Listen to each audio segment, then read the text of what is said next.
Salsabila pengen ngejelasin sama kalian tentang topik kita kali ini yang seru banget, yaitu retorika dalam komunikasi publik, seni meyakinkan dan mempengaruhi. Nah, sebetulnya retorika itu apa sih? Jadi, retorika adalah seni berbicara dan menulis secara efektif dengan tujuan mempengaruhi audiens melalui penggunaan argumen, emosi, dan kredibilitas. Nah, dalam dunia komunikasi publik, retorika memegang peran penting loh karena memungkinkan individu atau kelompok menyampaikan ide dan pendapat secara persuasif. Nah, narasi tentang retorika dapat dimulai dengan mengamati peran pentingnya dalam sejarah, terutama pada masa Yunani kuno ketika tokoh-tokoh seperti Aristoteles, Plato, dan Cicero mengembangkan teori-teori penting cara terbaik untuk mempengaruhi orang lain melalui kata-kata. Nah, Aristoteles misalnya memperkenalkan 3 elemen utama dalam retorika, yaitu ethos atau kredibilitas pembicara, pathos atau daya tarik emosional, dan logos atau logika atau rasionalitas argumen. Teman-teman tahu nggak sih, dalam konteks modern, retorika sering digunakan oleh pemimpin politik, pengusaha, dan aktivis sosial. Nah, kemampuan ini menyampaikan pesan yang kuat melalui pidato, debat, dan tulisan yang sangat menentukan bagaimana pesan tersebut diterima oleh publik. Nah, contohnya pidato-pidato yang menginspirasi dari tokoh-tokoh seperti Martin Luther, King Jr., dan Soekarno memanfaatkan retorika untuk mempengaruhi dan menggerakkan massa. Lalu selanjutnya apa ya? Eits, jangan salah juga ya, bukan hanya itu saja. Namun retorika juga tentang menyampaikan pesan dengan baik. Itu juga tentang memahami audiens. Seorang pembicara yang mahir retorika mampu menyesuaikan gaya komunikasinya dengan audiens yang dihadapi, baik itu menggunakan humor, anekdot pribadi, atau fakta-fakta yang mendukung. Ini adalah seni yang memerlukan pemahaman mendalam tentang psikologi, manusia, budaya, dan dinamika sosial.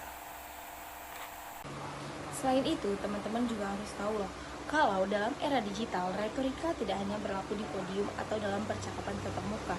Penggunaan retorika yang efektif dalam media sosial, artikel online, dan video kini menjadi hal yang krusial. Dengan media yang semakin cepat menyebarkan informasi, kemampuan untuk menyusun narasi yang kuat dan pengaruh adalah keterampilan penting bagi siapa saja yang ingin mencapai kesuksesan dalam komunikasi publik.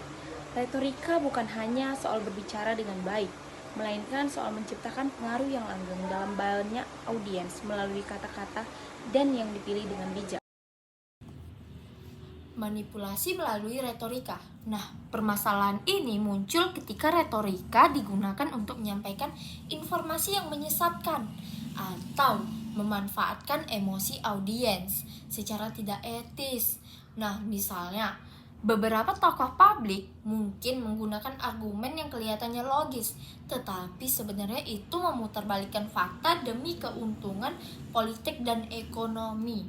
Nah, manipulasi ini bisa merusak integritas informasi yang beredar dan memecah kebelahkan audiens. Nah, dalam hal ini tentunya juga ada solusi, yaitu mengatasi manipulasi melalui retorika. Penting untuk mendorong literasi media dan kritisme dalam masyarakat. Audiens perlu dibekali kemampuan untuk membedakan argumen yang berdasarkan fakta dari yang menyesatkan. Selain itu, penting juga bagi penyampai pesan untuk memegang prinsip etika dalam berkomunikasi dan menyampaikan argumen berdasarkan bukti yang valid, bukan sekedar memainkan emosi atau memanipulasi fakta. Nah, selanjutnya apa ya permasalahannya? Ketidaksesuaian dengan audiens. Masalah ini muncul ketika seorang komunikator gagal menyesuaikan gaya bicara atau argumennya dengan audiens yang dihadapinya. Retorika yang tidak mempertimbangkan latar belakang, nilai-nilai, dan harapan audiens seringkali menjadi tidak relevan dan bahkan menyinggung sehingga gagal dalam menyampaikan pesan. Apa sih solusi dari permasalahan ini? Agar komunikasi efektif, seorang pembicara harus memahami audiensnya dengan baik. Ini bisa dicapai dengan riset mendalam tentang karakteristik audiens seperti usia, latar belakang budaya, dan tingkat pengetahuan tentang topik yang dibahas. Dengan menyesuaikan gaya bahasa, referensi, dan pendekatan yang sesuai, pesan dapat diterima dengan lebih baik dan menghasilkan dampak yang diinginkan. Kurangnya kredibilitas atau etos. Kredibilitas adalah salah satu elemen yang paling penting dalam retorika. Nah, jika seorang pembicara atau penulis tidak memiliki reputasi atau keahlian yang cukup dalam topik yang sedang mereka bicarakan, maka argumen yang disampaikan cenderung diabaikan oleh para audiens. Hal ini sering terjadi jika latar belakang pembicara tidak relevan atau ada kesenjangan antara kata-kata dan tindakan mereka. Mungkin teman-teman akan menanyakan, apakah ada solusinya? Jelas dong, pasti ada solusinya. Yang dimana itu, untuk memperkuat etos, seorang komunikator juga harus membangun reputasi.